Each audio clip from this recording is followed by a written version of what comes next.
reparations, they're perfect for the Christian church.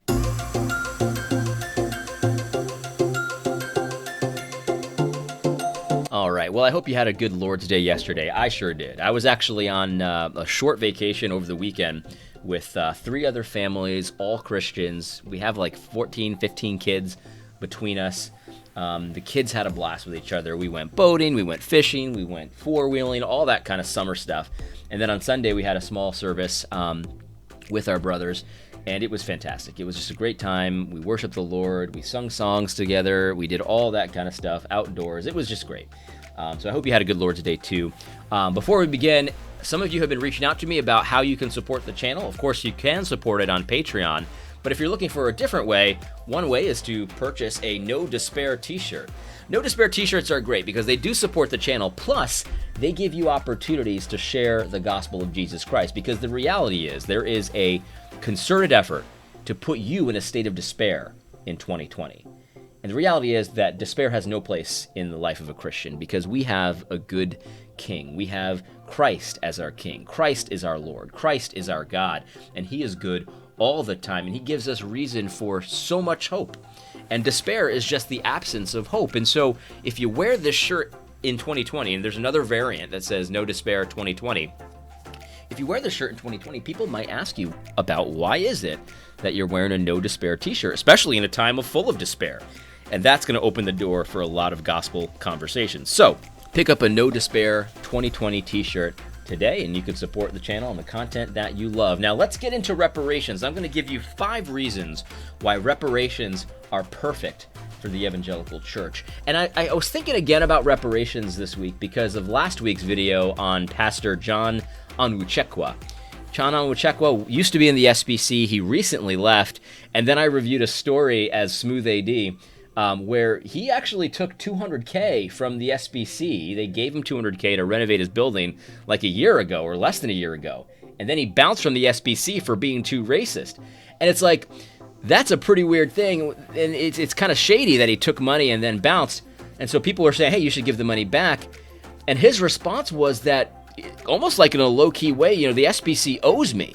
And what he's hinting at is reparations, because the SBC was involved in slavery, whatever. And so he's like, I'm not giving this back. You kind of owe this. Morally, you should let me have it.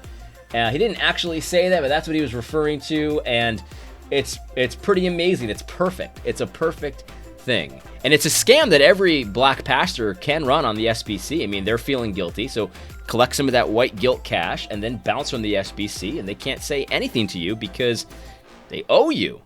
What are they going to say? We don't owe you? I mean, they were complicit in racism. So it's a really interesting scam. But let me tell you why reparations is actually perfect for the evangelical church. I'm going to give you 5 reasons, and then we'll talk about these 5 reasons. So when it comes to the way reparations are called for today, there is actually no actual victim, and there's no actual perpetrators. That's the first reason why reparations are perfect for the evangelical church. And the second reason is because there's no perpetrators, that means there's actually no crime either. And so that's the second reason why reparations are perfect for the church. The third reason is because there's no actual crime, that means there's no actual real punishment that needs to be meted out for the person that committed that crime. And because there's no actual punishment, number 4 reason, that means there's no actual resolution. And then the 5th reason why reparations are perfect, because there's no actual resolution, that means the scam can be run again and again and again and again forever. There's no way to resolve it because it's not actually a real crime. It's not actually a real punishment. It's not actually a real perpetrator. It's not actually a real victim. It can just keep coming up. The scam can just keep being run, and it will continue to be run forever and ever and ever. That's how it works. And that's why the reparations issue is perfect for the evangelical church. Now, you might be a little confused about this. And what I mean, of course, is that it's perfect for someone who's trying to manipulate the evangelical church. It's a perfect scam because you can always run it, and it doesn't matter. If someone starts to give you reparations, you know that you've got a mark. If you're a scam artist, you've got a mark there. It's a perfect tool for a troublemaker. It's a perfect tool. Reparations are perfect for someone who wants to use the evangelical church for their own agenda. Let me explain what I mean. Because in biblical restitution, because this is the scam that people run, right?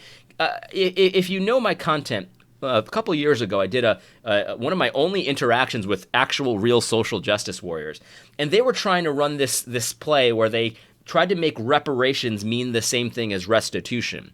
And the reason why they were doing that is because restitution, that's actually a biblical principle. That's actually the biblical punishment for many things. You pay restitution to make up for the crime that you committed. That's biblical. So if they can make reparations and restitution the same thing, if they can make it mean the same thing, then no Christian can oppose reparations. But you see, it doesn't mean the same thing because God's law actually has specific standards that it uses. And the very first one is that there actually needs to be a real crime. And so what that means is there has to be a real victim and a real perpetrator.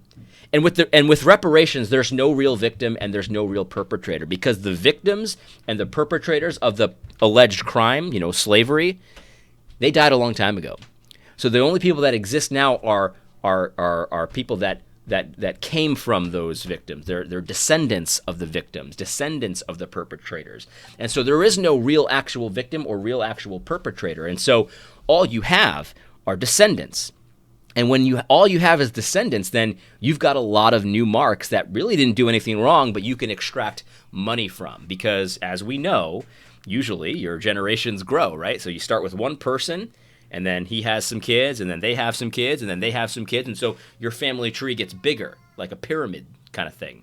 Pyramid scheme. It's not a scheme, it's just a family.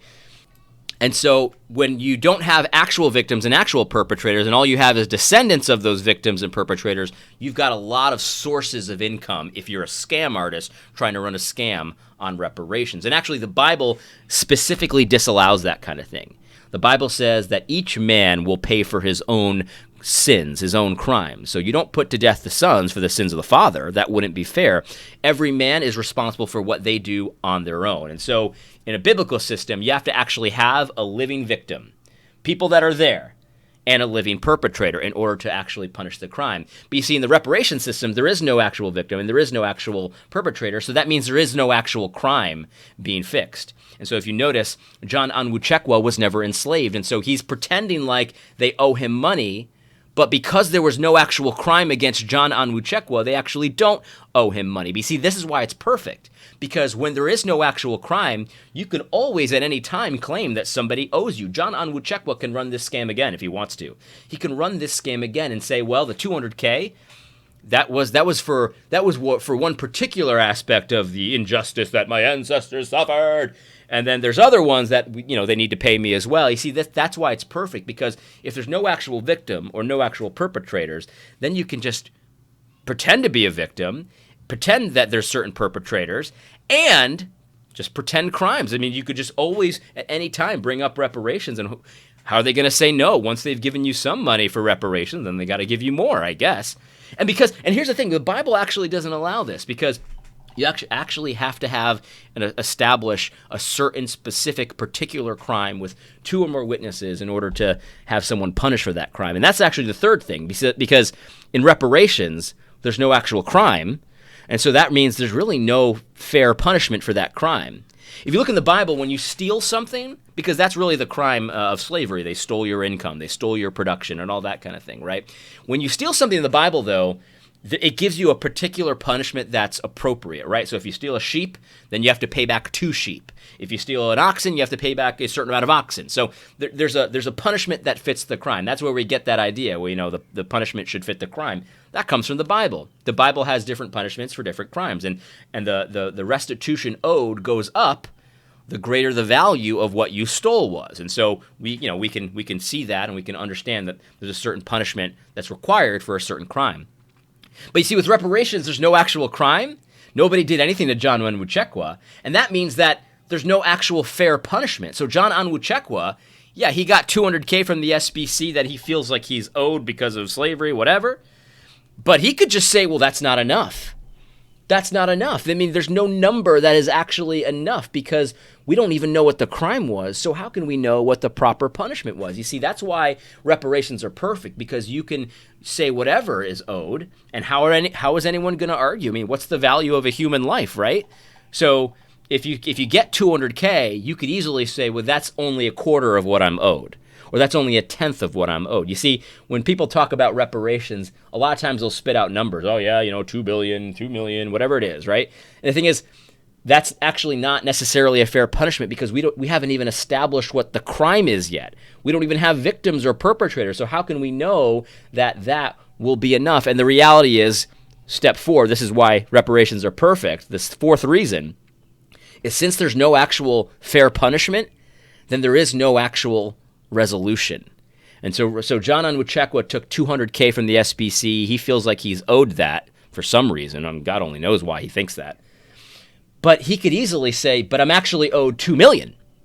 And so therefore the $200K, that's not resolution for the issue because there is no resolution, because there is no actual fair punishment, you see. And so that's why reparations are perfect, because it's never resolved.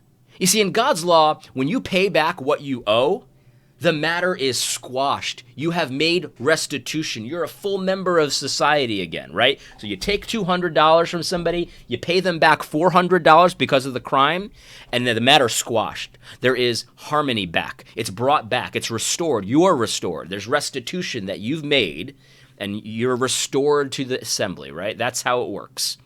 But you see, with reparations, there's never a possibility of resolution because we don't even know what the punishment should have been, because we don't even know what the crime was, because we don't even know who the victims and the perpetrators were.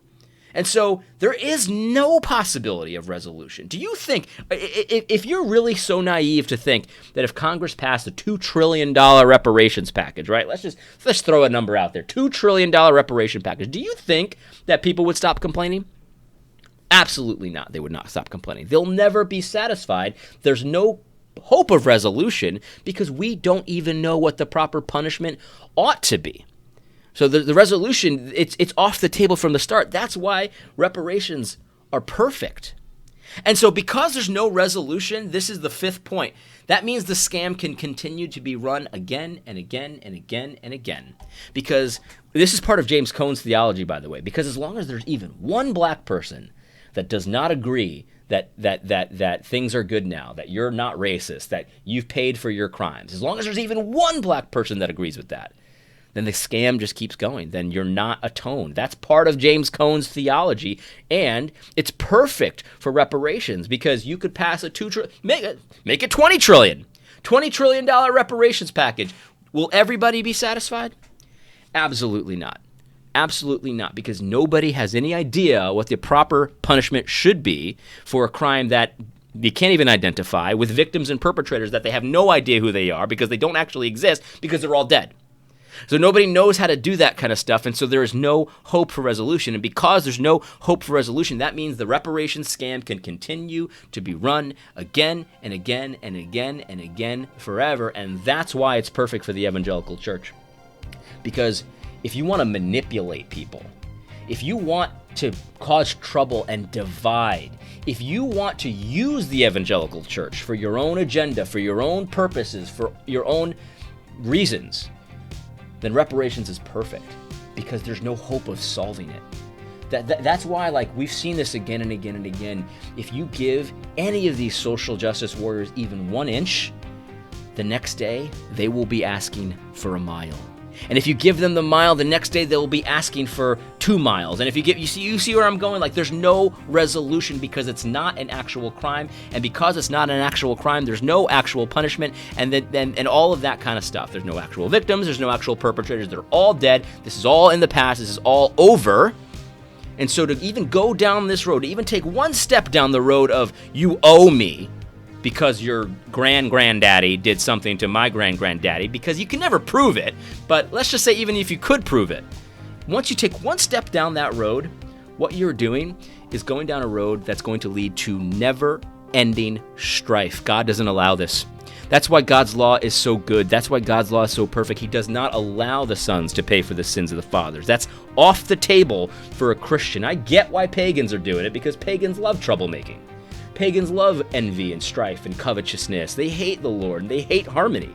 So I know why pagans do this, but Christians should not even take one step down the road of reparations unless you hate the Christian church, want it to be easily manipulated, and want it to be powerless in the face of a world of injustice. See, reparations will only continue the injustice. That's the problem. This is a scam that has no end. This is a division and troublemaking that has no end. And so that's why, if you're a manipulator, if you are a troublemaker, if you seek to divide the church, then reparations is perfect for you. It's the perfect scam to continue to run. And the SBC will continue to be in a position to be fleeced. And I listen, I hope other people try this scam where they pretend to be in the SBC for a while, and then they get some cash from the SBC for their funding to fund their church building project, and then they bounce less than a year later. I hope more people do it so that the SBC will see what a scam that it is. It is a tool for never-ending strife. And so if you don't care about the unity of the church, then sure, let's talk about reparations. Anyway, I hope you found this video helpful. God bless.